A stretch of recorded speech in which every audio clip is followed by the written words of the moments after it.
questions with Alderman Davis. Are there any other questions? You could speak to it, Steve, if you'd like. Sure. You know, after it went back to committee, I got one question from Alderman Davis to date, and his question was related to whether or not bus service would still continue to Colonial Gardens and then into Colonial Gardens like it does today, and the answer to that question was yes. It will continue to serve the residents of Colonial Gardens as it does today. So that's the only question that I've gotten so far. Did you get something, Bill? Our office responded to a couple of questions from today with regard to the extent to which the city could control, bus routes and whether it was, suggestive or whether or not additional mandatory language. So we have some language that we've prepared. I know Jim asked if this also to be on Northern rules this one, so I think the language stuff is going to be talked about there. Signatures, and there's much there now. So what are you saying that this is also going to get reported on the rules? Yeah, Jim made that request. Okay. Because I had some questions related to the contract. Would that be more appropriate to talk to theirs? You know, I think that what would be helpful for our team is that, if there are questions, suggestions to contract language and ideas, I know that July seems like a long ways away, but I think it's really important for us to recognize that to be able to effectively educate our residents and be able to have the county, to be able to have the resources they need to roll out this combined bus service, we want to be able to, get this done if we're going to do it, by the March council meeting. And so I would suggest that, if we have thoughts, suggestions, ideas, we should try to be working kind of off, of just at the committee meeting, so that like, if you have suggestions and thoughts, that we get it to the county, because we have to kind of negotiate with them some language. And so the sooner we have that, I think the sooner you all can then have final drafts to look at and then approve. I'm just worried that, March, April, and May, and we'd like to at least be able to give our residents, 6 to 8 weeks of an understanding of your routes are going to be changing, if they are. The type of bus that's going to be picking you up may be changing. The fare structure is going to be changing to free, which is a good way for it to change. But it's in all of that. We do need some time, and that's why we started early. But I do just hope that we can try to get, if we can get all of the aldermen to provide their comments and suggestions, to us, and either to my office or to Corporation Counsel's office, we can then get, with the county on some of this stuff. And specific questions about the contract, you should contact our office, make an appointment with Kevin, because Kevin is ultimately going to be the one who's, negotiating the contract terms, and that's something that should be done more in confidence than in a public meeting anyway. Well, I think a more general question was, there was concern expressed by some folks about the ability of the city to influence routes and service in the future. My reading of the contract says we're clearly involved in that in the future, and that the county has to come to the city and both with and talk to folks who were affected. Is that your understanding? How clearly is this relationship delineated as far as you're concerned? Yeah, and so we think it's in the contract, but what Kevin and discussed it with the kind of when Bill Carrier approached him about seeing if that language could be changed or slightly updated. Kevin sent something to the county that basically indicated that if it similar process as to subdivision A, where it talks about that, will be pursued upon the city's request in the event that the city determines adjustments need to be made to address the needs of its residents. Also, that upon such request, the county and city shall work together to assess and resolve any outstanding issues. Just to kind of basically say that, we recognize that there are constituents that are going to be served by this bus system, but those constituents are also the county's constituents, because the county represents all of us. And so, we, I think as aldermen have in the mayor's office, we have an opportunity to advocate on behalf of our constituents, and I think that the contract allows for that. And I think it also indicates that the county is going to listen to us. And again, there may be reasons why we can't change a route, or or shouldn't change a route. And I think what the county has done with their routes, and why it's taken 3 years for us to get to this point, with them is that they actually, you know, paid really good consultants to look at all of our routes, to survey our bus passengers, to do bus counts of where people are coming from, and, you know, really do a study so that the science behind where our bus stops go is real.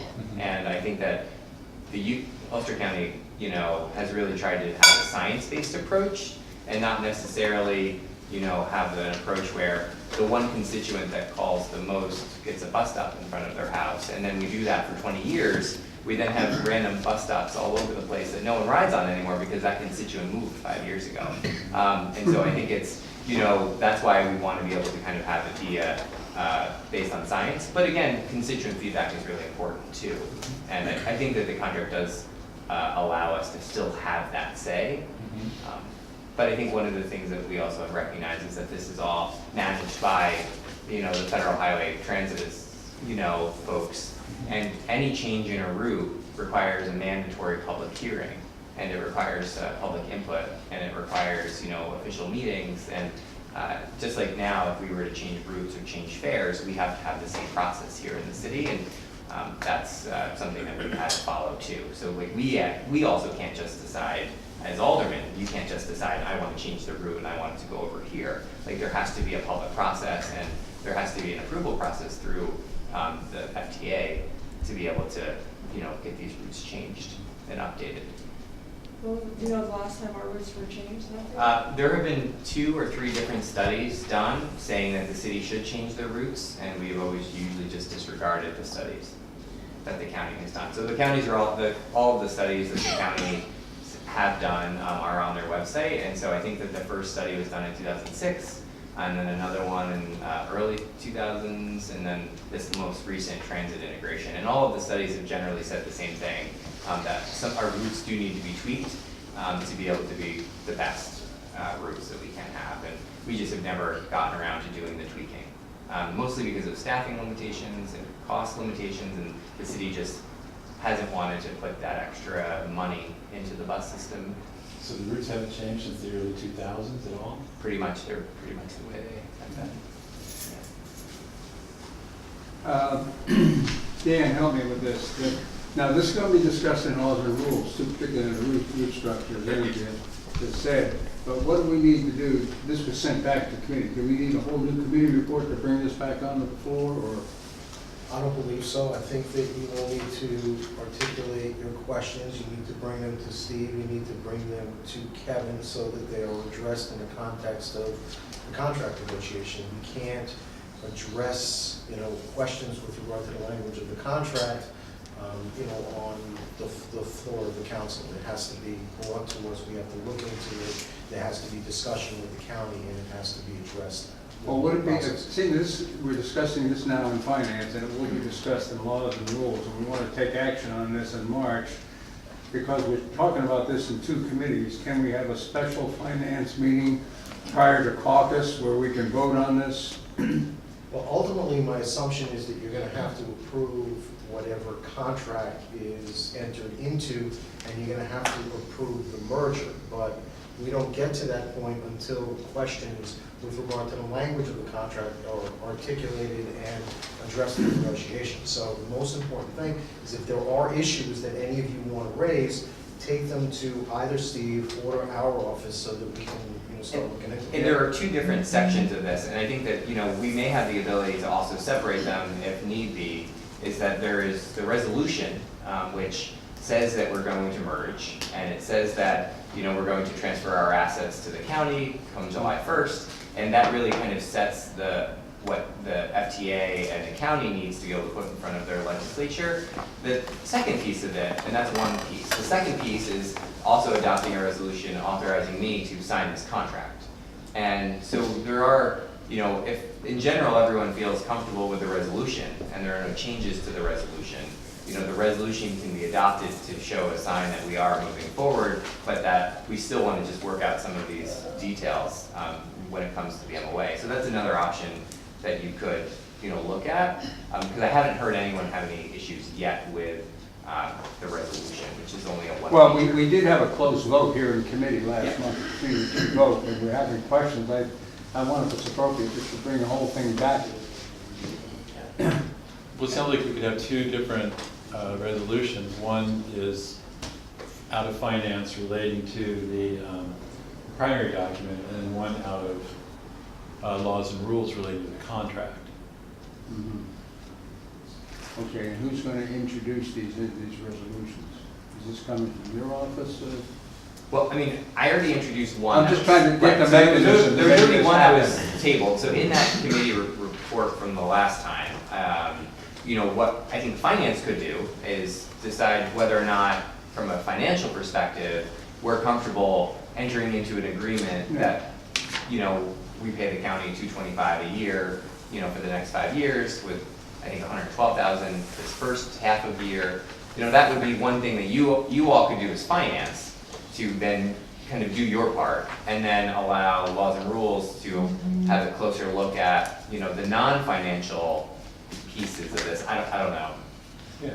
But what would happen if it passes through here and then doesn't pass through laws and rules? That means we're merged, but we don't have a contract. And that's, I guess, the issue, sending it to two different committees. So,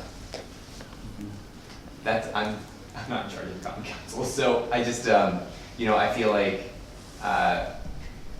if we can just, if we have any other questions tonight, you know, John is here as the finance comptroller, he may not be at laws and rules, and so I think if there are any financial questions related to the contract, we should probably ask those now, and then, you know, you can take up any of the more procedural issues, and then, Okay. yeah. Ready? Well, I mean, I guess we should finish that discussion first. I have a question about the finances, but. Yeah. So can we send it back to the common council without a vote tonight? Or do we have to take another vote because we sent it back here?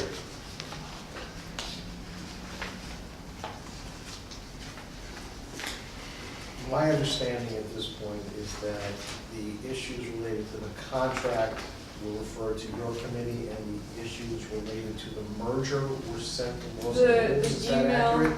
Or is it just one communication that was sent to both? The email, and correct me if I'm wrong, I think I sent it to everybody too. I guess that was not, the email that Jim said finance will be talking about the financial aspects of it, and laws and rules will be discussing the agreement. Okay, so if either committee passes a resolution referring it back to the council, it gets back on the council, so it doesn't have to be both. Okay. But because we already have a resolution that was sent to the floor, we now have it back. Can we just loop it back, the same one? Absolutely. Okay, that's my question. Okay, all right. So we don't need to retake a vote on it? I don't think they send it back. Yeah. I mean, in this committee? Yeah. Yeah, okay. Okay. Yeah.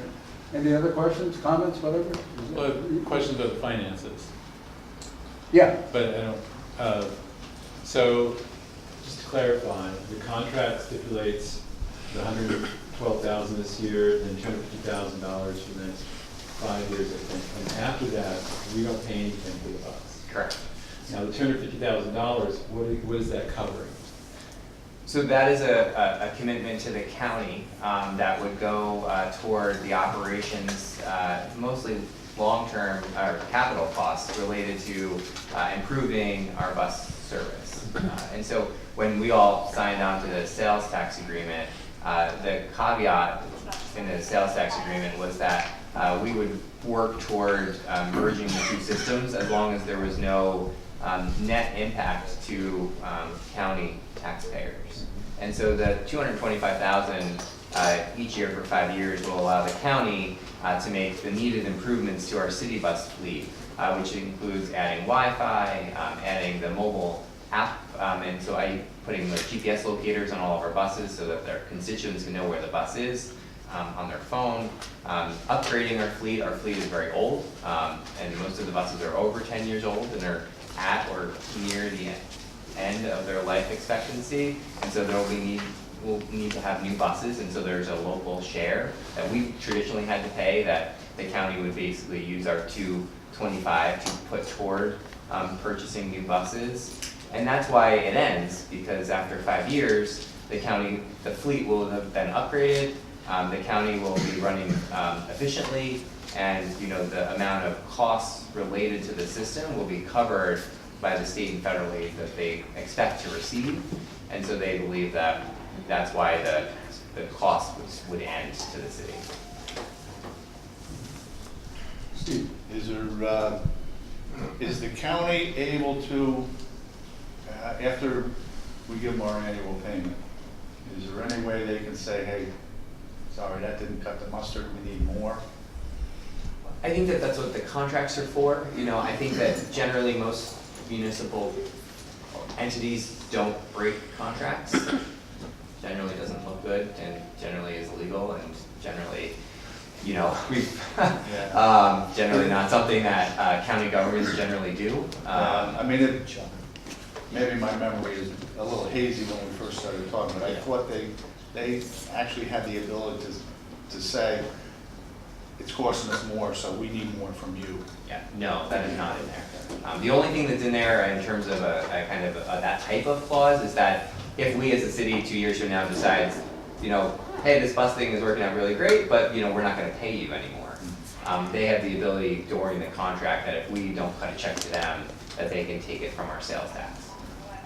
But again, not usually, we've always paid our bills in a timely manner. Okay. Let me try to understand this, Steve and John. The reason we're paying the $225 is because we signed a sales tax agreement that included the bus, maybe a bus merger, and that there would be no net impact to the county for that, and that's why we have to pay them the $225. Is that an agreement that we made previously? The 225, no. The 225 is to fund the county taking over and integrating the city's transit services from an operating and capital standpoint into their operation. The city runs the city bus operation at a deficit. So over time, over the 5-year period, it allows the county to make improvements, to bring the system into their fold, and to create efficiencies there, and get it to the point where, you know, this 225 a year will help mitigate losses on the county side. Keep in mind, if we didn't integrate our system with the county system, we would be incurring losses in our budget. Do you have an idea what those losses have been in the past? You know, with direct and indirect costs, you're in the neighborhood of $300,000 a year, Losses. every year. So this year we lose $300,000 and we pay $225, which would be No. $525? Now, once that's our budgetary loss, approximate budgetary loss with indirect and direct costs. Once this system goes over to the county, let's talk about 2020 first, that'd be easier conceptually. Okay. There is no more budgetary loss in the city, on the city books. It's just a 225 payment to the county So for it's a those plus- 5 years. You're saying For the- it's a plus 75 Right. for us. Right, approximately, right? There's some estimates in here. For this year, for 2019, basically the city bus would come off, the budget would, as of July 1st, would discontinue, right? So there would be savings there back into the city budget for the current operations, because it's budgeted at a loss. So you would discontinue a half year of loss for 2019, then you'd have to factor in a $112,000 payment. From a financial standpoint, from a budgetary standpoint, this merger, and I won't speak to the operational side, but from a budgetary financial standpoint, there's significant long-term savings for the city.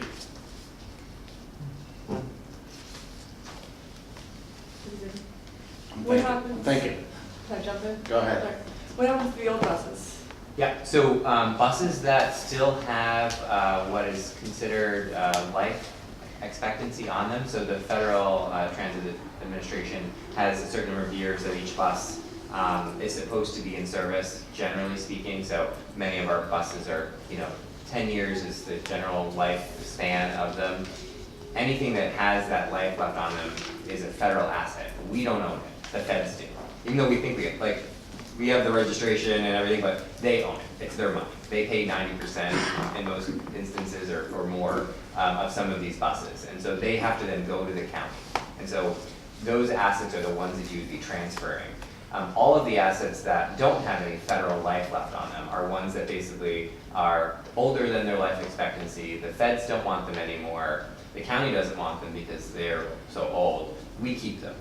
And so there are a trolley bus, one of those old historic trolleys that we still have running around once in a while, as well I as see them dropping the kids off every day at school. Yeah, a couple of paratransit buses. So we would still be able to retain those because the county doesn't want them, the feds don't own them.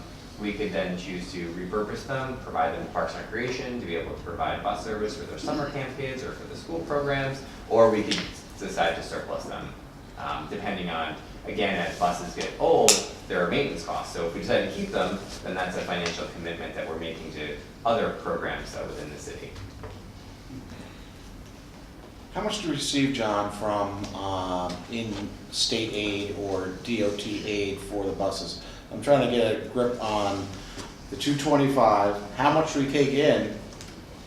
And is it really 220? Is it really $300,000 hit on us, or do we recoup some of that from state? That's after That's the we net. receive? The total revenues of the bus operation over, and I used from a 4-year span from 2014 to 2017. The high water mark, this is money coming in. 752 is the low water mark, 870 is the high water mark. The vast majority of that money is federal and state grants, About $500,000, right? over $500,000. Yeah. So $800,000 we get in a year. 870 is the high, 750. So if you want to take an average, it's in the neighborhood of 820 a year. Okay, so $800,000 a year we get in DOT state funding. Is that correct? And fare box, and what the Fare. what the customers are actually paying as they ride the bus. That's $100,000 or less. The vast majority of that money are state grants, federal and state grants. And this $800,000 will now be going to the county. Correct, as will over $1 million a year in operating expenses, as will post-retiree health insurance, as will shared workers' comp, and as will all the capital costs. And just And they average, and you're looking at over $1.1 million a year going And out. that's the $300,000. That's the gap. That's the $300,000 gap. The grants don't close the gap for us. With the economies of scale at the county level, the county has made a commitment to their taxpayers that they're going to take this system and it's not going to cost their taxpayers anything over the length. And that's So they're what saving their constituents. They're providing a service at no additional cost. But that's where I'm a little bit concerned. And that's you where know? we're saving costs. I know, that's where I'm a little bit concerned. Are they gonna come in and strip our bus system down to where it actually is profitable? You know what I mean? Where the $800,000 covers the cost. I mean, are they going to, if you think about it in a business sense, why would you take on a loss like this? You're gonna have to come in, revamp, and make it work.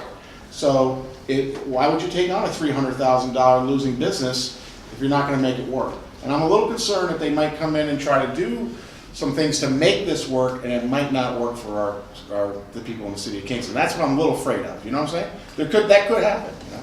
I'm not saying it will, And that's where- I'm not saying it will, No, I'm just saying it could. Right, and one of the things that I think where the operational savings for them is where we have redundancy currently. From an administrative capacity point of view, right now, they have a dispatcher. And so their dispatcher is on and available to answer the calls for any time that there's a bus on the road. Someone can say, oh, call, I left my bag on the bus, I need to get it. Right now, we don't have a dispatcher. So at 3 o'clock when the office closes and the buses run till 7:30, if you're waiting for a bus on the corner and you are wondering where your bus is and it's 45 minutes late, there's no one for you to call currently. And so that's because we are running a system that is extremely lean, and I can assure you that there's nothing that the county could do to be even leaner than our current system. We currently have an office of 1. Our transit supervisor is the dispatcher, is the clerk, counts the money, all on with one person. And so there's only so much capacity there at this point. And we also only have 7 full-time drivers. And so if one driver calls in sick for the day, it means that there are a couple of people that had paratransit runs that may have to cancel their doctor's appointments because we don't have enough drivers, because, you know, it's a very difficult, you know, market to work when you have such a small bus system. But on the county side, you know, they're gonna be able to integrate those drivers into a much more larger system. So if you have someone that calls in sick, well, look, you've got 15 other drivers that could come in to help cover that. And so that's where they start to see some of their cost savings, but they're still gonna be running the same number of buses. We're still gonna have 3 routes a day. We're still gonna have the same number of paratransit buses. And so there's really not gonna be much that they could scale down to really save on the actual service that the public will see. They're gonna see that behind the scenes stuff. That's where the county's gonna make their savings, because they have a lot less, you know, cost on their administrative side compared to us. And I think the only thing I will point out too about the funding stream is that a lot of the decisions about the funding that we get at our city bus level is made by the county. The Transportation Council at the county level decides how much operational funds we get compared to them. They've been very fair with the city by providing us 50% of the cost of operations, which I think is a couple, almost $400,000 a year or something along those lines, right? In federal? Yeah, It would be and over, they over split 400,000 that with federal. us, 50-50, but they don't have to. And even though they serve, you know, 150,000 plus, or 450,000 riders a year, we serve 50,000 riders a year, they still split that money 50-50. And all it takes is one resolution by their legislature. They could change that to 100% them. And they have the total, complete authority to do that without our say. And so they've been really good with us. And I think that, you know, we just have to keep that in mind, is that not only do we have this type of potential to have this relationship with them, they also sometimes control the purse strings for us in this process now. Sounds like. So, just to, Could you please speak to the employees, did you say 7 full-time employees and an administrator? 7 drivers. 7 drivers. Can you just speak to their positions changing and their financial situation? So, you know, we've met with the union that represents those drivers, and, you know, we're in communication with them. The county has publicly stated, and again, it's in this contract, that all the drivers will receive a full-time job opportunity presented to them. So they'll all be basically offered a job. And the job, after John looked at the wages and the benefits, in the end, the employees will go to the county with their same seniority, with their same, you know, kind of longevity, if you will, and they will make approximately the same amount of money. And that was, you know, discussed and shared, and we ran the calculations. Yes, they'll be working for a different entity, but what is helpful is that CSEA, which is representing our public employees, it's the same representatives in the same CSEA. While our contracts are different, at least they're able to bargain on behalf of the same, you know, through the same unit, which is helpful. And then the administrator, we currently just have one administrative staff, and that person has been encouraged to apply for jobs within the city of Kingston. And so that person most likely will stay here in other job opportunities. Thanks. Yeah. So do they know, because last time I talked to the administrator, she sounded like she didn't know that the seniority was gonna be carried through for the bus drivers. Yeah. Do the bus drivers know that now? So we have shared we met with CSEA in December, early December, Oh. and that was shared. You know, they they know all of that. And how about the part-time bus drivers? They're not. No, we have a variety of part-time drivers. We don't have part-time. We have a lot of substitute drivers, and so the substitute drivers are mostly retired individuals that used to either work for us or currently work for DOT. That when it's not snowing, they come and work for us. Yeah, they wouldn't be guaranteed. They could apply for jobs as well, but most of them don't want full-time work, and so they could work for the county if they wanted to have, you know, part-time or substitute drivers of the county. But the only reason we need substitutes is because we have such a small crew, and if one comes in sick, we often have to bring in the substitutes. Is there any public hearing on this? When are we when are the people, Kingston be able to take a look at the route changes? If there are. We had a public hearing last year, Yeah. here at council chambers, where we went over all of the routes. So there was a public hearing. That's when we launched the public survey. Mhm. And so we actually had people ride on the buses also. We got a lot of good feedback on that survey. The survey is included in the transit integration plan. And that was, I think, a great opportunity for folks to discuss the routes. I know Dennis Doyle came to caucus and went over the routes with all of you, for folks who were in attendance. And, I think that as we go through this process, if additional route changes need to be made, the county, again, will have to have public hearings and public notices, and will, and they currently do surveys of their riders to be able to see who's riding the bus and who's not. So they'll have to take all our routes and service them until they make changes. Yeah, so as part of this, they have proposed route changes already in there, and you can see that in the plan. Most of the routes are almost identical. There are a few changes here and there, and they also added something called a demand response. So for areas that are outside of walking distance, basically to a bus stop, people are able to then call to get picked up and be brought to the bus stop. And the thing that this also does is, not only are we going to have the 3 traditional runs that we have now, the county will be able to stop and pick up passengers within the city, which right now, they really only do that at the hub. And so there'll be runs that actually go to Rosendale, to the mall, out to other places that folks will be able to then hop on those routes as well to kind of get to where they need to go in Kingston. Which right now, if you need to get to, downtown and you live uptown, you may have to take one bus, which only comes once an hour. It drops you off at the plaza. You then have to potentially wait up to 45 minutes. And, we literally had constituents come to us and say that, it took me an hour and a half to get to work, and I live 3 miles from work. And I have a physical, limitation that doesn't allow me to walk, and it's just, this system will, greatly improve the reliability and the timeliness of the bus ride, for the bus population. So going back to the routes and their Yeah. proposed changes, do they have to, because it's changes, will they have to go through the whole process of having a public hearing with that? Or is it because it's merging and moving to them, they could do that first and then the next time they want to do route changes, they have to do? That's a good question for the county. My understanding would be that they will have to propose those, if this goes forward, they will have to propose those to FTA and most likely have a public hearing on those route changes. They'll have to notice them. They'll also have to have a public hearing on the fare changes because they're also, even though they're reducing the fares to 0 for the last 6 months of this year, they will still have to have a public hearing on whether or not the public thinks that that's a good idea or not. Most likely, they'll probably think that that's a good idea, but they will have, they have to have a public hearing on that. Other questions? Okay, well, we'll move forward on this with, in conjunction with laws and rules, send it back.